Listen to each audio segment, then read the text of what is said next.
Hello दोस्तों, आप लोग कैसे हैं। अब इस वन लाइनर श्रृंखला की सीरीज को आगे बढ़ाते हुए हम अधिगम का संपूर्ण अध्ययन एक ही वीडियो में करने वाले हैं। अधिगम में इससे बाहर कहीं से भी एक क्वेश्चन नहीं आएगा।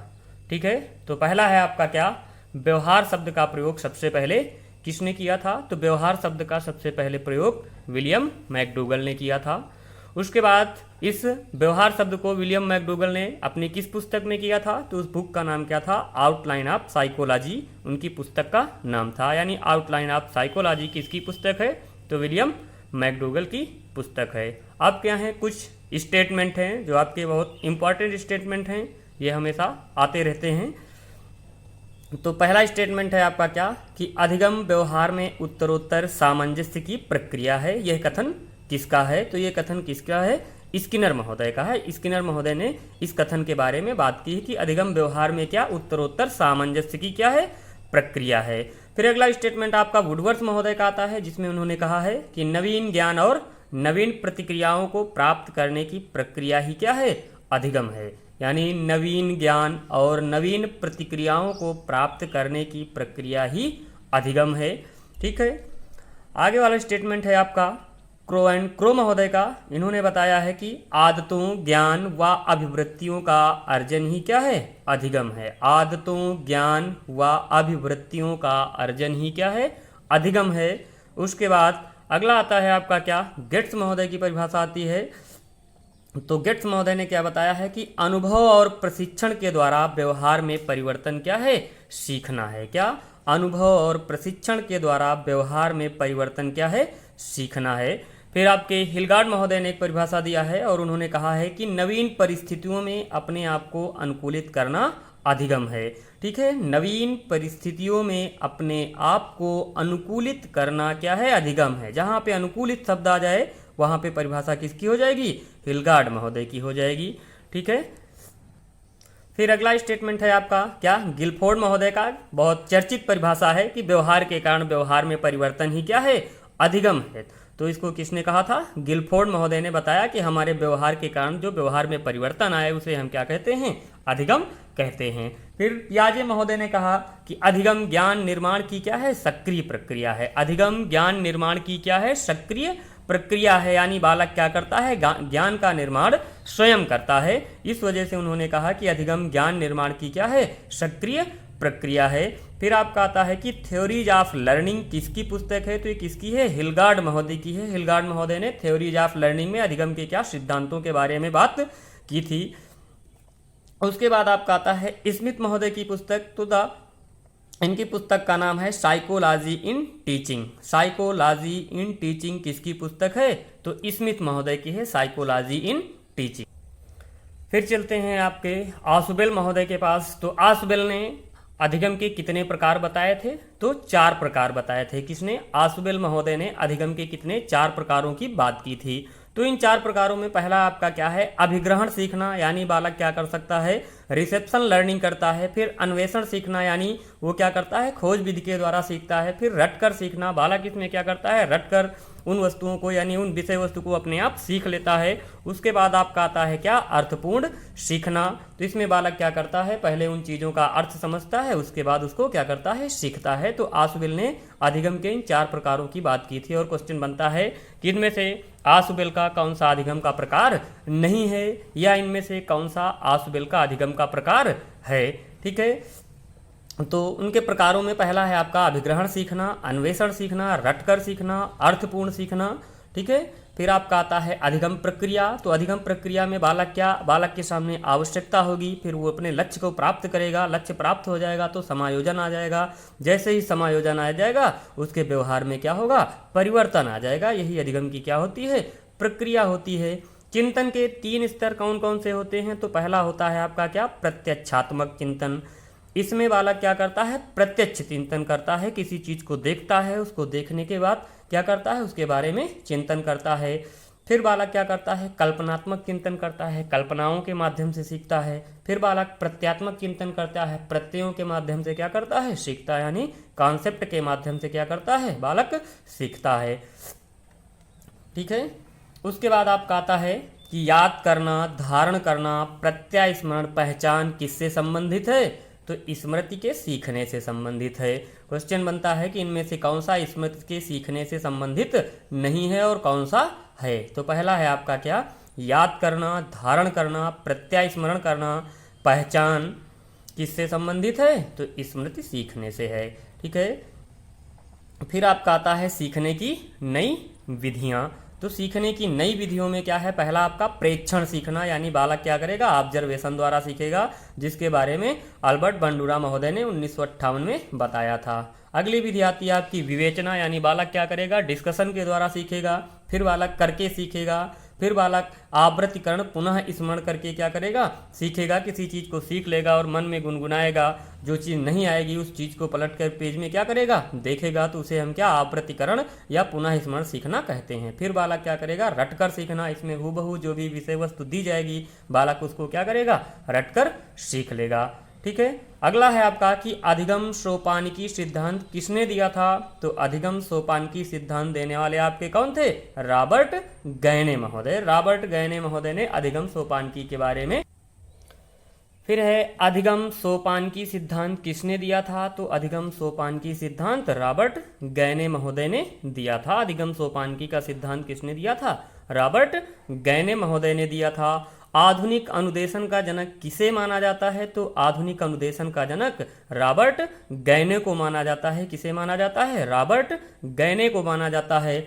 अधिगम सोपानिकी में अधिगम के कितने भाग हैं? तो अधिगम की सोपानिकी में अधिगम के 8 भाग हैं। अधिगम की सोपानिकी में अधिगम के कितने भाग हैं? 8 भाग हैं। द कंडीशन ऑफ लर्निंग किसकी पुस्तक है? तो रॉबर्ट गैने की है। इसको 1965 में उन्होंने लिखा था। द कंडीशन ऑफ लर्निंग किसकी पुस्तक है? तो रॉबर्ट गैने महोदय की है। यह क्वेश्चन पूछा जाएगा कि अधिगम का सोपानिकी सिद्धांत रॉबर्ट गैने ने किस पुस्तक में दिया है? तो किस पुस्तक में दिया है? द कंडीशन ऑफ लर्निंग पुस्तक में दिया है। ठीक। अब आपके रॉबर्ट गैने महोदय ने अधिगम के जो 8 भाग बताए हैं उनका सही क्रम क्या है? ये आपका 69,000 की जो भर्ती हुई थी उसके सुपर टेट में क्वेश्चन पूछा गया था कि अधिगम की सोपानिकी का सही क्रम क्या है? तो सही क्रम क्या है? पहला आपका संकेत सीखना, बालक संकेतों के माध्यम से सीखता है। फिर उद्दीपन अनुक्रिया सीखना, इसमें बालक के सामने उद्दीपन रखा जाता है, तब बालक क्या करता है? सीखता है। फिर आपका आता है श्रृंखला सीखना, बालक किसी चीज़ों को श्रृंखला के माध्यम से सीखता है। पहले साइकिल चलाना, फिर मोटरसाइकिल, फिर कार चलाना, यानी श्रृंखलाओं में ये बातें होती हैं। फिर आपका आता है शाब्दिक साहचर्य सीखना। शाब्दिक साहचर्य सीखने में क्या करता है बालक? शब्दों के माध्यम से सीखता है। फिर विभेदन सीखना, बालक क्या करता है? 2 वस्तुओं में अंतर स्थापित करना सीखता है। यानी कि बच्चा जो होगा वो क्या करेगा? रंगों में त्रिभुज, आयत, चतुर्भुज, इन सभी में क्या करता है? विभेदन करना जान जाता है। फिर अगला आता है आपका क्या? संप्रत्यय अधिगम। तो संप्रत्यय अधिगम में बालक क्या करता है? कॉन्सेप्ट बनाना सीख जाता है। फिर आपका आता है नियम अधिगम, ठीक है, जिसे हम महासंप्रत्यय के नाम से भी जानते हैं। अगला है आपका क्या? समस्या समाधान अधिगम, जिसमें बालक क्या करता है? समस्याओं को समाधान करता है। तो रॉबर्ट गैने की जो अधिगम सोपानिकी का सही क्रम यही है कि संकेत सीखना, उद्दीपन अनुक्रिया सीखना, श्रृंखला सीखना, शाब्दिक साहचर्य सीखना, विभेदन सीखना, संप्रत्यय अधिगम, नियम अधिगम, समस्या समाधान अधिगम। ठीक है। उसके बाद हासफोर्ड महोदय ने शिक्षण के कितने प्रमुख पद माने हैं? तो हासफोर्ड महोदय ने शिक्षण के 4 प्रमुख पद माने थे। पहला उनका था क्या? छात्र। दूसरा क्या था? शिक्षक। तीसरा क्या था? पाठ्यक्रम। और चौथा क्या था? शैक्षिक आयोजन। यानी शैक्षिक आयोजन के बारे में उन्होंने बात कही थी। तो हासफोर्ड महोदय ने शिक्षण के कितने प्रमुख पक्ष माने हैं? तो कितने हैं? 4 हैं। छात्र, शिक्षक, पाठ्यक्रम और शैक्षिक आयोजन। ठीक है दोस्तों। उसके बाद आपका क्या आता है? थॉर्नडाइक के सीखने के मुख्य नियम। थॉर्नडाइक ने सीखने के मुख्य नियम कौन कौन से दिए हैं? तो पहला दिया था तत्परता का नियम। कौन सा नियम? तत्परता का नियम दिया था। दूसरा क्या था? अभ्यास का नियम। दूसरा क्या था? अभ्यास का नियम था। तीसरा क्या था? प्रभाव का नियम। तो थॉर्नडाइक महोदय की ये क्या थे? मुख्य 3 नियम थे। ठीक है। फिर अगला आता है आपका क्या? थॉर्नडाइक के गौड़ नियम। पहले थे आपके क्या? मुख्य नियम। तो उसके बाद आपके इनके क्या आते हैं? गौड़ नियम। तो गौड़ नियम क्या है? इनके 5 हैं। तो पहला है बहु अनुक्रिया का नियम। इसमें बालक क्या करता है? किसी समस्या को हल करने के लिए बहुत सी अनुक्रियाएं करता है। फिर आपका आता है मनोवृत्ति का नियम। मनोवृत्ति के नियम में ये बताया गया है कि बालक जैसी एप्टीट्यूड, जैसा आपका एटीट्यूड रहेगा जिस विषय के प्रति, वैसे ही बालक उन चीज़ों को क्या करता है, सीखता है। फिर आता है आपका क्या, तत्व प्रबलता का नियम। तत्व प्रबलता के नियम में ये बताया गया है कि बच्चे को पहले क्या करना चाहिए, पहले महत्वपूर्ण चीज़ें बता देनी चाहिए, उसके बाद क्या होनी चाहिए, कम महत्वपूर्ण चीज़ों की बात करनी चाहिए। ठीक है, उसके बाद आता है आपका क्या, सादृश्यता का नियम, यानी बालक इसमें क्या करता है, पूर्व ज्ञान के माध्यम से सीखता है। ठीक है, उसके बाद पांचवा नियम है आपका क्या, साहचर्य का नियम। तो साहचर्य के नियम में इन्होंने बताया है कि मतलब एक परिस्थिति में की जाने वाली क्रिया सेम हूबहू वैसी ही परिस्थिति में दोबारा किया जाए तो वो कैसा होता है, साहचर्य का नियम होता है। ठीक है, जैसे किसी माता का बालक क्या हो, बाहर जाने लगता है तो माता क्या करती है, रोने लगती है, और रोकर जब घर आती है तो फिर उसके फोटो को देखकर क्या करती है, रोने लगती है, तो उसे हम क्या कहते हैं, साहचर्य का नियम कहते हैं। ठीक है, अब हम चलेंगे दोस्तों किधर, अधिगम के सिद्धांतों पर। ठीक है, तो पहला आपका सिद्धांत है थार्नडाइक महोदय का, जिसके क्या हैं, बहुत सारे नाम हैं और इन्हीं नामों से क्या होता है, वो पूछा जाता है। तो पहला है आपका क्या, उद्दीपन अनुक्रिया सिद्धांत। क्या है, उद्दीपन अनुक्रिया सिद्धांत। क्या है, उद्दीपन अनुक्रिया सिद्धांत। अगला है आपका संबंधवाद का सिद्धांत। अगला है क्या, संयोजनवाद का सिद्धांत। अगला है एसआर थ्योरी। क्या है, एसआर थ्योरी। ठीक, या इसे हम प्रयास त्रुटि के सिद्धांत के नाम से जानते हैं, या इसे हम आवृत्ति के सिद्धांत के नाम से जानते हैं, या इसे ठोस सिद्धांत के नाम से जानते हैं। अब ये किन्हीं नामों से क्या हो सकता है, पूछा जा सकता है। तो ये सब नाम किसके हैं, आपके थार्नडाइक महोदय के हैं।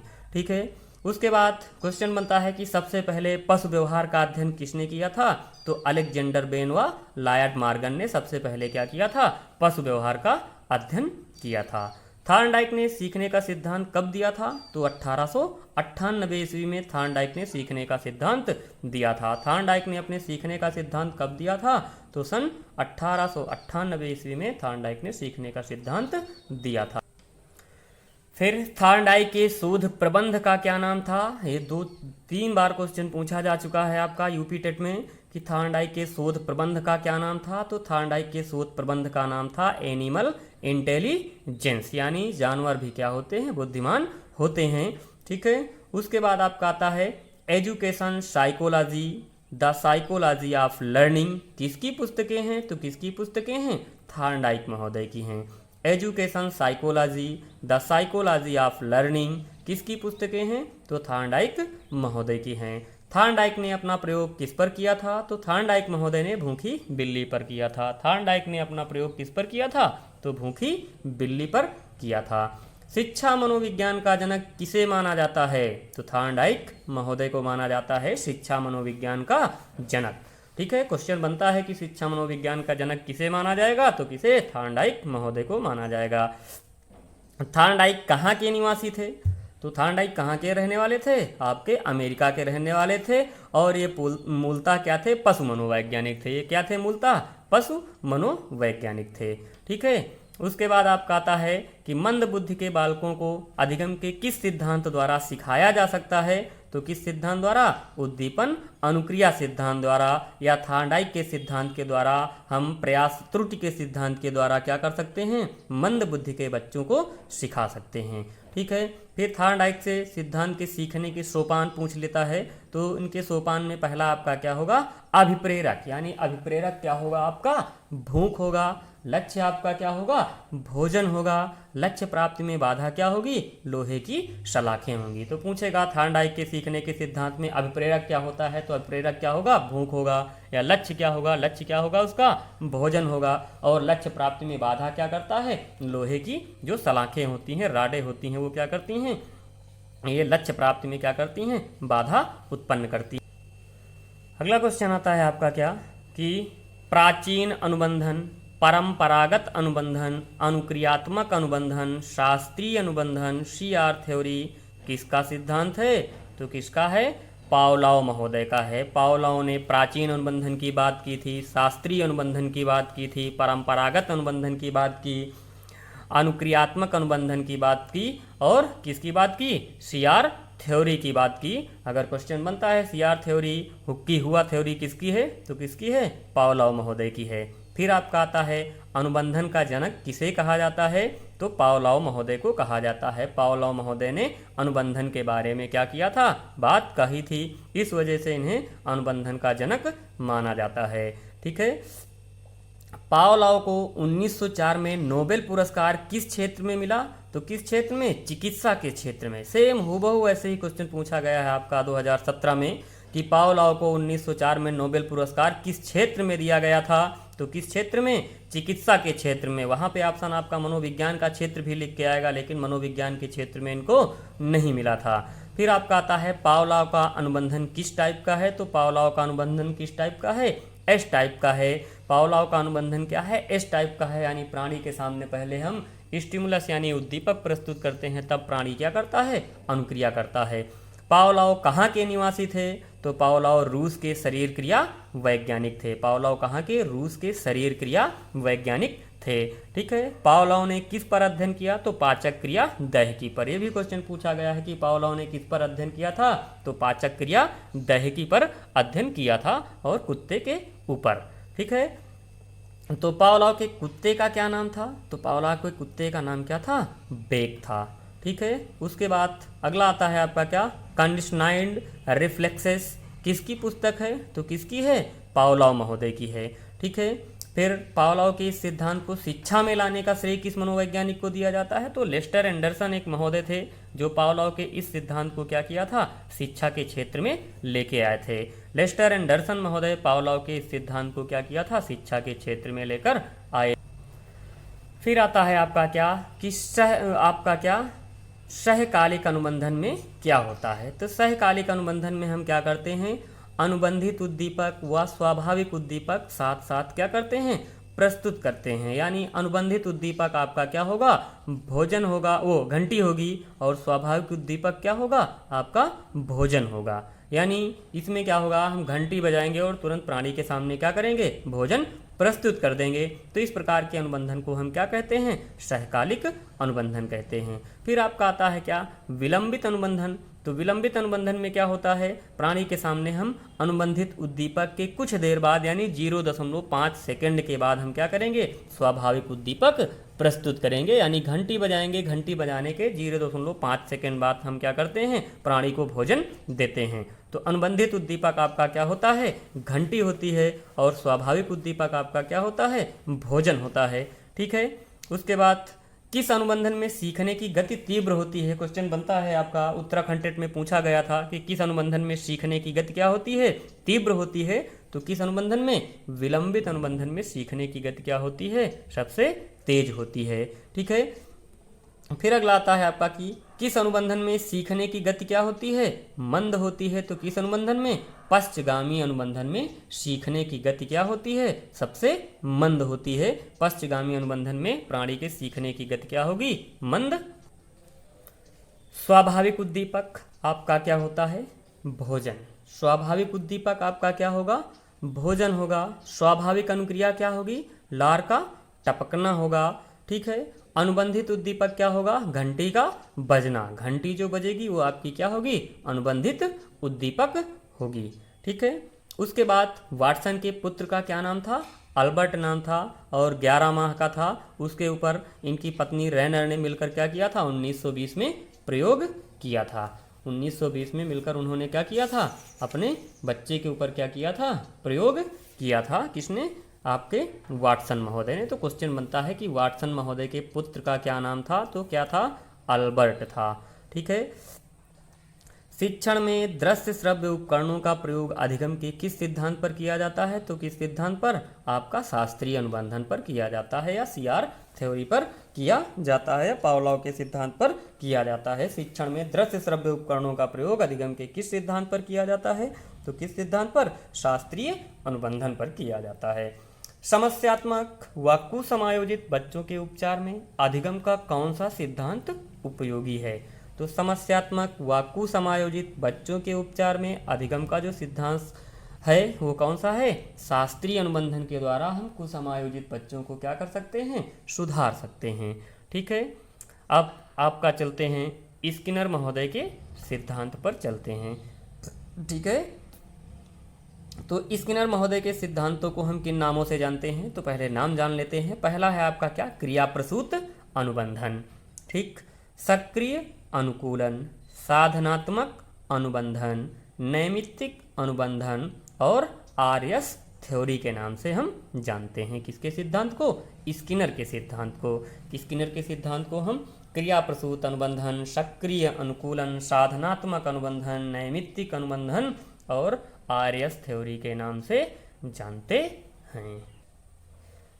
उसके बाद स्किनर महोदय का अनुबंधन किस टाइप का है? तो स्किनर महोदय के अनुबंधन क्या है? आपका आर टाइप का है, यानी इसमें क्या होगा? आपका रेनफोर्समेंट यानी पुनर्बलन मिलेगा, तभी प्राणी क्या करेगा? अनुक्रिया करेगा। उसके बाद the behaviour of organism beyond freedom and dignity किसकी पुस्तक है? तो किसकी है? आपकी स्किनर महोदय की। The behaviour of organism beyond freedom and dignity किसकी पुस्तक है? तो स्किनर महोदय की है। स्किनर का सिद्धांत थार्नडाइक के किस नियम पर आधारित है? तो स्किनर का जो सिद्धांत है थार्नडाइक के प्रभाव के नियम पर आधारित है। किस पर आधारित है? प्रभाव के नियम पर आधारित है, ठीक है। स्किनर ने प्रयोग किस पर किया? तो स्किनर ने 1938 में सफ़ेद चूहों पर प्रयोग किया था और 1943 में कबूतर पर प्रयोग किया था। स्किनर ने अपना प्रयोग 1938 में सफ़ेद चूहों पर किया था और 1943 में किस पर किया था? कबूतरों पर किया था। पुनर्बलन सबलीकरण कितने प्रकार का होता है? तो पुनर्बलन या सबलीकरण दो प्रकार का होता है, एक धनात्मक होता है और एक क्या होता है? ऋणात्मक होता है, ठीक है। धनात्मक में क्या होगा? प्राणी के सामने हम क्या कर सकते हैं? जो भी चीज़ उपस्थित करेंगे जिससे प्राणी क्या करे? अनुक्रिया करे, तो वो किस प्रकार का पुनर्बलन होता है? आपका धनात्मक होता है। और इसमें क्या होता है? उद्दीपन। ऋणात्मक में क्या होगा? उद्दीपन की अनुपस्थिति में क्या करे? प्राणी अनुक्रिया करे, तो वहाँ पे कैसा पुनर्बलन होता है? आपका ऋणात्मक पुनर्बलन, यानी प्राणी के सामने उद्दीपन को क्या किया जाए? हटा लिया जाए। जैसे कोई बालक हो, कुत्ते के डर से भोजन न कर रहा हो या कुत्ते के डर से घर से बाहर न निकल रहा हो, तो कुत्ते को हम क्या करें? हटा दें, तो बालक क्या होता है? अनुक्रिया करने लगता है, घर से बाहर जाने लगता है या भोजन करने लगता है। तो वो कैसा, किस प्रकार का आपका पुनर्बलन होगा? ऋणात्मक पुनर्बलन होगा, ठीक है। ज़्यादा पसंद कार्यों के माध्यम से हम कम पसंद कार्यों को करवाने की विधि को क्या कहते हैं? प्रीमैक कहते हैं, ठीक है। बालक को जो चीज़ें ज़्यादा पसंद हो पहले वो करवाई जाएं और जो चीज़ें बाद में, जो कम पसंद हो उनको बाद में करवाया जाए, तो उसे हम क्या कहते हैं? प्रीमैक का नियम कहते हैं। इसको देने वाले आपके कौन थे? डेविड प्रीमैक थे, ठीक है। किस पुनर्बलन अनुसूची में अनुक्रिया की दर निम्न होती है? तो निश्चित अनुपात पुनर्बलन में अनुक्रिया की दर क्या होगी? कम होती है, क्योंकि इसमें क्या होता है? निश्चित रहता है कि इस अनुक्रिया के बाद प्राणी को क्या पुनर्बलन मिलेगा। इस वजह से वो क्या करता है? अनुक्रिया उतनी तेजी से नहीं करता है, ठीक है। फिर अगला आता है आपका कि किस पुनर्बलन अनुसूची में अनुक्रिया की दर उच्च होती है? तो परिवर्त्य अनुपात अनुसूची में क्या होती है? पुनर्बलन की अनुक्रिया की दर क्या होती है? उच्च होती है। किस पुनर्बलन अनुसूची में अनुक्रिया की दर उच्च होती है? तो परिवर्त्य अनुपात अनुसूची में क्या होता है? पुनर्बलन जो मिलता है तो प्राणी क्या करता है? अनुक्रिया करता है, क्योंकि इसमें कोई निश्चित नहीं होता है। एक क्रिया के बाद पुनर्बलन दे दिया जाए, 2 के बाद दिया जाए, 4 के बाद दिया जाए, 8 के बाद दिया जाए, किस अनुक्रिया पे पुनर्बलन मिल जाए प्राणी को कोई पता नहीं रहता है, ठीक है। वेरिएबल आपका क्या होता है? रेशियो अनुसूची जो बनती है, ठीक है। उसके बाद अगला है आपका क्या कि प्रत्येक क्रिया के बाद मिलने वाला पुनर्बलन किस नाम से जाना जाता है? सतत पुनर्बलन के नाम से जाना जाता है। प्रत्येक क्रिया के बाद मिलने वाला पुनर्बलन किसके नाम से जानता है? सतत पुनर्बलन के नाम से जाना जाता है। और बालक के जीवन में सतत पुनर्बलन कभी संभव नहीं है। क्रमिक सन्निकटन की विधि किसे कहते हैं? तो शेपिंग को कहते हैं। ये भी क्वेश्चन पूछा गया है आपका कि क्रमिक सन्निकटन की विधि किसे कहा जाता है? तो शेपिंग को कहा जाता है। फिर आता है आपका क्या? किसी व्यक्ति का व्यवहार धीरे धीरे किसी खास लक्ष्य की ओर पुनर्बलन के आधार पर ले जाया जाता है, उसे क्या कहते हैं? तो उसे हम क्या कहते हैं? क्रमिक सन्निकटन या शेपिंग कहते हैं, ठीक। तो शेपिंग की प्रक्रिया में हम किसी व्यक्ति के व्यवहार को धीरे धीरे क्या करते हैं? पुनर्बलन के आधार पर बदल देते हैं, ठीक है। तो उस प्रक्रिया को हम क्या? क्रमिक सन्निकटन या शेपिंग कहते हैं, ठीक है। उसके बाद अगला है आपका क्या? किस प्रविधि में कई अनुक्रियाएं एक क्रम में करवाई जाती हैं और अंतिम अनुक्रिया में पुरस्कार मिलता है। तो किसमें? चेनिंग अनुक्रिया। चेनिंग अनुक्रिया में क्या होता है? प्राणी को कई अनुक्रियाएं एक साथ कराते हैं और लास्ट में क्या करते हैं? पुनर्बलन देते हैं। इसी चेनिंग अनुक्रिया के माध्यम से जो सर्कस में जानवर होते हैं उनको कठिन अनुक्रियाएं इसी चेनिंग प्रक्रिया के माध्यम से ही क्या किया जाता है? सिखाया जाता है।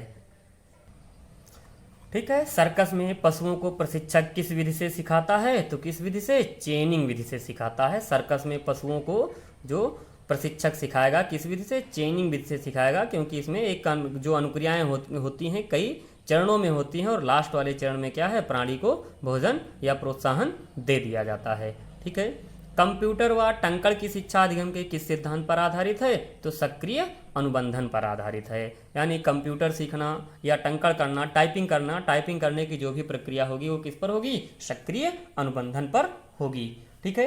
अधिगम का कौन सा सिद्धांत निदानात्मक व उपचारात्मक शिक्षण में सहायक है? तो आपका क्या है? सक्रिय अनुबंधन। सक्रिय अनुबंधन क्या करता है आपका? ये निदानात्मक और उपचारात्मक शिक्षण की क्या करता है? बात करता है। ठीक है। फिर अगला आता है आपका क्या कि अभिक्रमित अनुदेशन का जनक किसे माना जाता है? स्किनर महोदय को माना जाता है। 1954 में इन्होंने अभिक्रमित अनुदेशन के बारे में बात की थी। इसके पहले अगर दर्शन में पूछा जाए अभिक्रमित अनुदेशन में, तो दर्शन के बारे में सबसे पहले सुकरात महोदय ने इसके बारे में बताया था। लेकिन वर्तमान में जो चल रहा है आपका साइकोलॉजी में अभिक्रमित अनुदेशन, तो उसके जनक हम स्किनर महोदय को ही मानते हैं और 1954 में इन्होंने इसके बारे में बताया था। उसके बाद अगला है आपका क्या कि प्रथम शिक्षण मशीन किसने बनाई थी? तो सिडनी एल प्रेसी ने प्रथम शिक्षण मशीन बनाई थी, जिसके माध्यम से बच्चों को शिक्षा दी जाती है। ठीक है। अगला आता है आपका कि रेखीय अभिक्रमित अनुदेशन के बारे में किसने बात की थी? तो रेखीय अभिक्रमित अनुदेशन के बारे में बात करने वाले आपके कौन हैं? स्किनर महोदय हैं। कौन है? स्किनर महोदय हैं। ठीक है। उसके बाद आपका साखीय या अरेखीय अभिक्रमित अनुदेशन किसने दिया था? तो नॉर्मन ए क्राउडर ने दिया था। किसने दिया था? नॉर्मन ए क्राउडर ने दिया था। फिर अगला आता है आपका क्या कि मैथेटिक्स अभिक्रमित अनुदेशन के जनक कौन हैं? तो डॉक्टर एफ गिलबर्ट हैं। यानी गिलबर्ट महोदय ने मैथेटिक्स अभिक्रमित अनुदेशन के बारे में बताया था सन 1962 में। ठीक है। क्रमिक लघु पदों का नियम किससे संबंधित है? तो किससे है? अभिक्रमित अनुदेशन से है। क्वेश्चन बनता है कि क्रमिक लघु पदों का नियम किससे संबंधित है? तो किससे संबंधित है? अभिक्रमित अनुदेशन से संबंधित। फिर अगला है आपका क्या स्वागति का सिद्धांत किससे संबंधित है? तो स्वागति का सिद्धांत भी अभिक्रमित अनुदेशन से संबंधित है। इस घुमा के पूछे जाते हैं क्वेश्चन, इनमें से कौन सा अधिगम का नियम है, इनमें से कौन सा आपका क्या है अभिक्रमित अनुदेशन के नियम हैं। ठीक है। इनमें से कौन सा आपका अधिगम स्थानांतरण का नियम है, और इन्हीं नियमों को क्या करते हैं आपस में मिलाकर पूछ लेते हैं। तो स्वागति का सिद्धांत किससे संबंधित है? तो अभिक्रमित अनुदेशन से संबंधित है। ठीक है। अब चलते हैं हल महोदय के पास। उन्होंने अपना जो सिद्धांत दिया है उसके कौन कौन से नाम हैं उसके बारे में पहले जान लेते हैं। तो हल का सबलीकरण सिद्धांत, इसे हम सबलीकरण के नाम से भी जानते हैं। ठीक। चालक न्यूनता का सिद्धांत, ये पूछा गया क्वेश्चन है कि चालक न्यूनता का सिद्धांत किसने दिया है? तो सीएल हल ने दिया है। प्रबलन ह्रास का सिद्धांत किसने दिया है? तो सीएल हल ने दिया है। उसके बाद आपका आता है जैविकीय अनुबंधन का सिद्धांत किसने दिया है? तो इसको भी सीएल हल ने दिया है। नीड रिडक्शन थ्योरी, ठीक है, नीड रिडक्शन थ्योरी या आवश्यक अवकलन इसे बोलते हैं, तो इसके बारे में किसने बताया? सीएल हल ने बताया है। ठीक। गणितीय सिद्धांत के बारे में सीएल हल ने बताया है। यथार्थ अधिगम का सिद्धांत किसने दिया है? सीएल हल ने दिया है। ये अमेरिका के रहने वाले हैं। इन्हें पुनर्बलन का जनक भी माना जाता है। इन्हें किसका जनक? पुनर्बलन का जनक माना जाता है। ठीक है। उसके बाद आपका आता है essential of behaviour a behaviour system, किसकी पुस्तक है? तो किसकी है? सीएल हल महोदय की है। Essential of behaviour a behaviour system किसकी पुस्तक है? तो हल महोदय की है। ठीक। उसके बाद बात की जा रही है एसओआर सूत्र किसने दिया था? एसओआर सूत्र के बारे में हल महोदय ने बताया था, यानी स्टिमुलस, ऑर्गन और रिस्पांस, यानी उद्दीपन, प्राणी और अनुक्रिया के बारे में किसने बात की थी? तो सीएल हल ने बात की थी। हल ने अपने सिद्धांत में कितने नियम बताए थे? तो हल ने अपने सिद्धांत में 16 अभिधारणाएं बताई थी, 16 प्रकार के नियमों की क्या की थी? बात की थी। ठीक है भाई। उसके बाद आपका आता है पाठ्यक्रम की विषय वस्तु का निर्माण अधिगम के किस सिद्धांत पर होता है? क्वेश्चन बनता है अगर आपका कि पाठ्य वस्तु की विषय वस्तु का निर्माण अधिगम के किस सिद्धांत पर होता है, तो किस पर होगा? प्रबलन के यानी पुनर्बलन के सिद्धांत पर होगा, यानी सीएल हल के सिद्धांत पर होगा। ठीक है। अब चलते हैं भाई, ये तो अभी तक आपके क्या थे? व्यवहारवादी और पुनर्बलनवादी मनोवैज्ञानिक थे। अब आते हैं अपुनर्बलनवादी।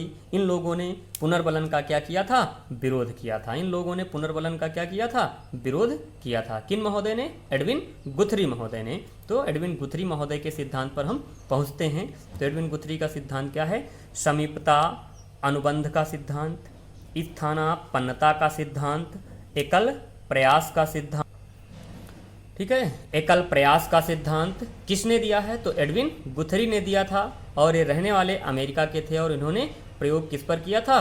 खरगोश पर किया था। यानी समीपता अनुबंध इन्होंने बताया कि हम बार बार कोई अनुक्रिया दोहराएंगे तो उस अनुक्रिया से हमारा क्या होता है? जुड़ाव हो जाता है, लगाव हो जाता है, तो मुझे किसी पुनर्बलन की आवश्यकता नहीं होती है। प्राणी वो अपने आप क्रियाओं को क्या करता है? सीख लेता है। फिर अगला आता है आपका एजुकेशनल साइकोलॉजी। किसकी पुस्तक है? तो गुथरी महोदय की है। ठीक है। यहाँ पे आपको कंफ्यूजन होगा कि एजुकेशनल साइकोलॉजी के बारे में आपको क्या गुथरी महोदय बता रहे हैं, लेकिन ये पुस्तक आपकी क्या है? थार्नडाइक की है। तो थार्नडाइक की एजुकेशन साइकोलॉजी है। ठीक है। दोनों में इतना अंतर है, ये एजुकेशनल है और वो क्या है? एजुकेशन है। ठीक है। तो दोनों में इतना अंतर है। ठीक। उसके बाद मानव संघर्ष का मनोविज्ञान किसकी पुस्तक है? तो ये गुथरी महोदय की है। मानव संघर्ष का मनोविज्ञान किसकी पुस्तक है? तो गुथरी महोदय की है। ठीक है। अब आपके क्या हैं? व्यवहारवादी सिद्धांत समाप्त होते हैं। अब हम किधर चलेंगे? संज्ञानवादियों की तरफ चलेंगे कि संज्ञानवादियों ने अधिगम के बारे में क्या क्या बात कही है। ठीक है। तो संज्ञानवादियों में पहला सिद्धांत आता है आपका क्या? कोहलर का सूझ सिद्धांत। ठीक है। तो इसके क्या क्या नाम हैं जान लेते हैं यहीं पे कि सूझ का सिद्धांत, गेस्टाल्ट सिद्धांत, अंतर्दृष्टि का सिद्धांत, समग्राकार सिद्धांत, पूर्ण से अंश का सिद्धांत, पूर्णाकार सिद्धांत किसने दिया? तो किसने दिया था? कोहलर महोदय ने 1925 में इस सिद्धांत की क्या की थी? बात की थी। कोहलर महोदय ने 1925 में इस सिद्धांत की क्या की थी? बात की थी। ठीक दोस्तों। ठीक है। अब संज्ञानवादियों के पास पहुंच रहे हैं भाई। तो संज्ञानवादियों में आपका क्या है? गेस्टाल्टवाद का प्रतिपादन कब किया गया? क्वेश्चन अगर बनता है गेस्टाल्टवाद का प्रतिपादन कब किया गया, तो कब किया गया? 1912 में। किसके द्वारा? मैक्स वर्दीमर के द्वारा। इनके सहयोग में आपके कोफका और कोहलर महोदय भी थे। लेकिन क्वेश्चन बने कि गेस्टाल्टवाद का जनक या प्रतिपादक या प्रवर्तक किसे माना जाता है? तो किसे माना जाएगा? मैक्स वर्दीमर को माना जाएगा। और 1912 में इस वाद के बारे में इन्होंने क्या की थी? बात की थी, यानी गेस्टाल्टवाद संप्रदाय की बात कही थी। ठीक। उसके बाद मेंटेलिटी ऑफ एप्स किसकी पुस्तक है? तो मेंटेलिटी ऑफ एप्स कोहलर महोदय की पुस्तक है। किसकी है? कोहलर महोदय की पुस्तक है। ठीक है दोस्तों। उसके बाद गेस्टाल्ट किस भाषा का शब्द है व इसका अर्थ क्या है? तो गेस्टाल्ट आपका जर्मन भाषा का शब्द है और इसका अर्थ क्या है? समग्राकार। गेस्टाल्ट आपका जर्मन भाषा का शब्द है जिसका अर्थ क्या है? समग्राकार है। ठीक है दोस्तों। कोहलर ने किस पर प्रयोग किया था? तो कोहलर ने सुल्तान नामक चिंपांजी पर प्रयोग किया था, और यह प्रयोग कहाँ पे किया था? केनारी द्वीप में किया था। कहाँ पर किया था? केनारी द्वीप पर किया था। ठीक है दोस्तों। उसके बाद आपका आता है क्या? अधिगम के किस सिद्धांत से खोज विधि का जन्म हुआ है? तो अधिगम के सूझ सिद्धांत से क्या हुआ है? खोज विधि का जन्म हुआ है। अधिगम के सूझ सिद्धांत से क्या हुआ है? खोज विधि का जन्म हुआ है। ठीक है। अधिगम के किस सिद्धांत से पूर्ण से अंश की ओर शिक्षण सूत्र खोजा गया है? तो किस सिद्धांत से? सूझ के सिद्धांत से। क्वेश्चन बने दोस्तों कि अधिगम के किस सिद्धांत से पूर्ण से अंश की ओर शिक्षण सूत्र खोजा गया है? तो अधिगम के सूझ के सिद्धांत से खोजा गया है। ठीक है। पाठ्यक्रम का निर्माण अधिगम के किस सिद्धांत पर हुआ है? तो सूझ के सिद्धांत पर हुआ है। हमारा जो पाठ्यक्रम, बच्चों का जो पाठ्यक्रम बनता है वो किस पर आधारित है? सूझ के सिद्धांत पर आधारित होता है। ठीक है। सूझ का सिद्धांत किन बालकों की शिक्षा के लिए उपयोगी है? तो प्रतिभाशाली और सृजनशील जो बालक होते हैं उनके लिए क्या करता है? बहुत प्रभावशाली होता है। ठीक है, ये तो आपका था किसका? कोहलर महोदय का सिद्धांत था। अब हम चलेंगे सामाजिक अधिगम सिद्धांत अल्बर्ट बांडुरा पर, यानी बांडुरा के पास चलेंगे। तो बांडुरा के सिद्धांत के नाम कौन कौन से हैं जान लेते हैं दोस्तों। तो पहला है आपका क्या? सामाजिक अधिगम सिद्धांत। पहला नाम क्या है इनका? सामाजिक अधिगम सिद्धांत। दूसरा नाम क्या है? अवलोकनात्मक सिद्धांत। ठीक है, तीसरा नाम है इसे प्रतिरूपण के नाम से जानते हैं, प्रतिरूपण सिद्धांत के नाम से जानते हैं। फिर निदर्शन सिद्धांत के नाम से जानते हैं, अनुकरणात्मक सिद्धांत के नाम से जानते हैं, मॉडलिंग थ्योरी ऑफ लर्निंग के नाम से भी जानते हैं। तो ये क्वेश्चन पूछा जाता है कि मॉडलिंग थ्योरी ऑफ लर्निंग सिद्धांत किसने दिया है? तो किसने दिया था? बांडुरा महोदय ने दिया था। कि कौन सा? Modelling theory of learning. फिर आपका आता है social foundation of thought and action, किसकी पुस्तक है? तो बांडुरा महोदय की है। 1977 में इस पुस्तक के बारे में उन्होंने बताया था और इसी पुस्तक में इन्होंने अपना सिद्धांत मॉडलिंग थ्योरी ऑफ लर्निंग दिया था। किस पुस्तक में? Social foundation of thought and action में। ठीक है, अब क्वेश्चन बनता है कि प्रेक्षणात्मक अधिगम के 4 प्रमुख तत्व कौन से हैं? तो 4 प्रमुख तत्व कौन से हैं इनके? अवधान है, अवधान यानी किसी चीज़ को ध्यान से देखना, धारण, उस चीज़ को ध्यान से देखने के बाद अपनी स्मृति में धारण करना, फिर उत्पादन क्रियाएं, जिस चीज़ को हम धारित कर लिया है उसको हम क्या करेंगे? उत्पादित करेंगे और उसके बाद बालक को क्या मिलेगी? अभी प्रेरणा मिल जाएगी। ठीक है, तो इन्होंने अपना प्रयोग किस पर किया था? जोकर पर किया था और गुड़िया पर किया था। किस पर किया था? जोकर पर और गुड़िया पर किया था। ठीक है दोस्तों, फिर अगला है आपका क्या? भाषा व व्यक्तित्व निर्माण में अधिगम का कौन सा सिद्धांत सहयोगी है? तो भाषा व व्यक्तित्व निर्माण में अधिगम का जो सिद्धांत सहयोगी है वो कौन सा है? सामाजिक अधिगम सिद्धांत। कौन सा सिद्धांत? सामाजिक अधिगम सिद्धांत। ठीक है दोस्तों, उसके बाद आपका तैरना, मोटर बाइक चलाना, सर्जरी का काम, रिपेयरिंग का काम किस अधिगम के किस सिद्धांत पर आधारित है? तो सामाजिक अधिगम पर या अनुकरणात्मक थ्योरी पर आधारित है।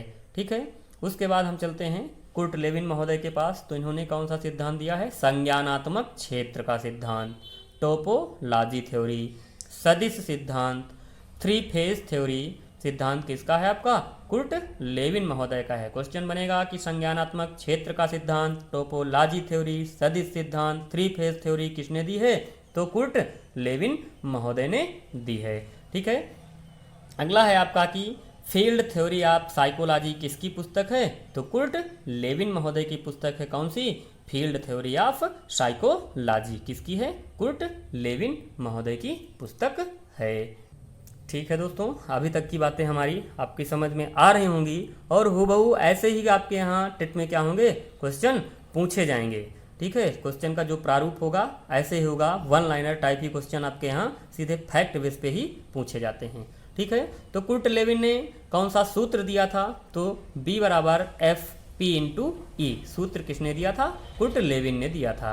B का मतलब इन्होंने व्यवहार से लिया था, F का मतलब फील्ड से लिया था यानी हमारा जो जीवन क्षेत्र होता है प्राणी का, P का मतलब क्या होगा?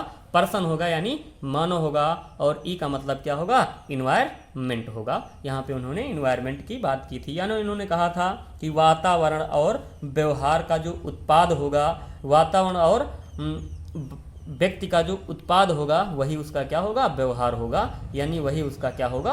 अधिगम होगा। ठीक है, कुर्ट लेविन ने किस पर प्रयोग किया था? कुर्ट लेविन महोदय ने 1 वर्षीय बालिका पर क्या किया था? प्रयोग किया था। कुर्ट लेविन महोदय ने 1 वर्षीय बालिका पर क्या किया था? प्रयोग किया था। ठीक है, इन्होंने कहा था कि बालक के जीवन में जितनी समस्याएं आएंगी बालक उतना तेजी से क्या करेगा? अधिगम करेगा। ठीक है, फिर अगला सिद्धांत है आपका क्या? चिन्ह अधिगम सिद्धांत, संभावना सिद्धांत, साइन उद्देश्य सिद्धांत, अव्यक्त अधिगम सिद्धांत किसने दिया था? तो एडवर्ड चेस्टालमैन ने दिया था। इन्होंने कहा था कि अगर किसी चीज़ की आवश्यकता होगी तो प्राणी उस प्रक्रिया को क्या करता है? सीख लेता है। तो इन्होंने चिन्ह अधिगम सिद्धांत, संभावना सिद्धांत, साइन उद्देश्य सिद्धांत, अव्यक्त अधिगम सिद्धांत की बात किसने की थी? तो एडवर्ड चेस्टालमैन ने 1932 में की थी।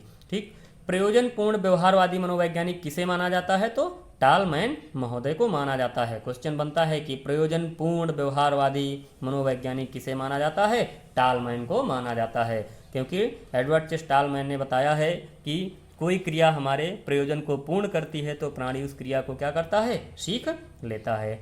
अगला है आपका अनुभवजन्य अधिगम सिद्धांत किसने दिया था? तो कार्ल रोजर्स महोदय ने अधिगम का कौन सा अनुभवजन्य सिद्धांत दिया था? कार्ल रोजर्स ने अधिगम का अनुभवजन्य सिद्धांत दिया था। किसने? कार्ल रोजर्स महोदय ने। फिर अगला है आपका कि शाब्दिक अधिगम या प्राप्त अधिगम सिद्धांत किसने दिया था? तो आशुबेल महोदय ने दिया था। अनुकरण द्वारा अधिगम सिद्धांत किसने दिया था? हेगर टी ने दिया था। सूचना प्रक्रियाकरण का सिद्धांत किसने दिया था? जॉर्ज ए मिलर ने दिया था। उसके बाद आपका आता है क्या? विषय वस्तु के सार्थक संगठन व एनकोडिंग चेकिंग की अवधारणा किसने दी थी? तो जॉर्ज ए मिलर ने दी थी।